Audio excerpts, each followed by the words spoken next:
पश्चिम बंगाल विधानसभा चुनाव 2026 के लिए टीएमसी ने अपना घोषणा पत्र जारी कर दिया है। ये घोषणा पत्र जारी करते हुए टीएमसी ने जनता से कई बड़े वादे किए हैं।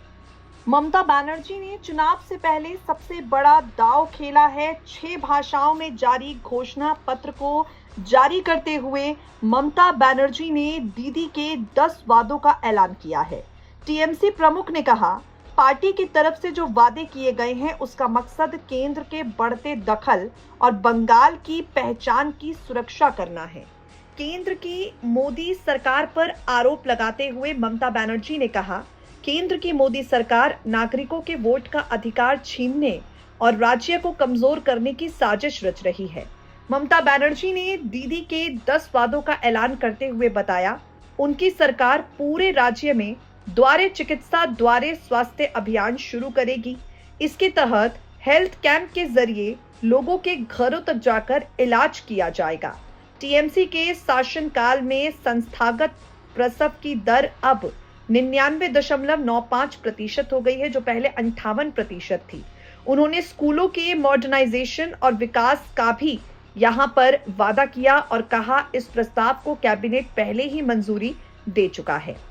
ममता बनर्जी द्वारा किए गए 10 वादों का अगर बात करें तो पहला वादा है लक्ष्मी भंडार योजना में बढ़ोतरी, दूसरा है युवा साथी योजना जारी, तीसरा 30,000 करोड़ रुपए का कृषि बजट, चौथा हर परिवार को पक्का घर, पांचवा हर घर तक पाइप से पानी, छठा दुआरे चिकित्सा कैंप, सातवां सरकारी स्कूलों का उन्नयन, आठवां बंगाल को ट्रेड हब बनाना, 9वां बुजुर्गों के लिए पेंशन विस्तार और 10वां 7 नए जिले बनाए जाएंगे।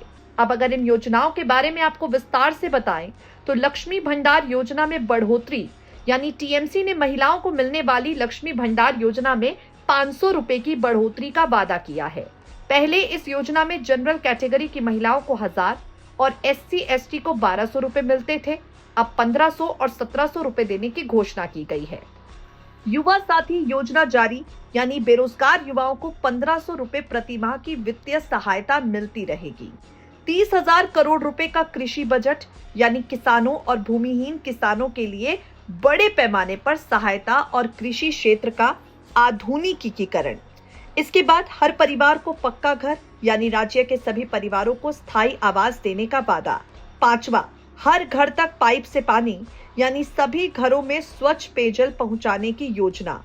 द्वारे चिकित्सा कैंप, यानी हर ब्लॉक और शहर में सालाना स्वास्थ्य शिविर, ताकि लोगों को घर के पास इलाज मिल सके।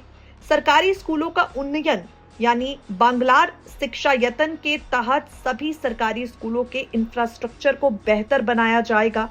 पूर्वी भारत के व्यापारिक केंद्र के रूप में विकसित करने के लिए आधुनिक लॉजिस्टिक्स, पोर्ट और ग्लोबल ट्रेड सेंटर की स्थापना।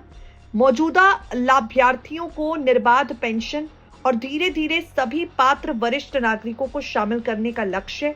7 नए जिले बनाए जाएंगे, यानी प्रशासनिक सुधार के लिए नए जिलों और शहरी निकायों का विस्तार होगा।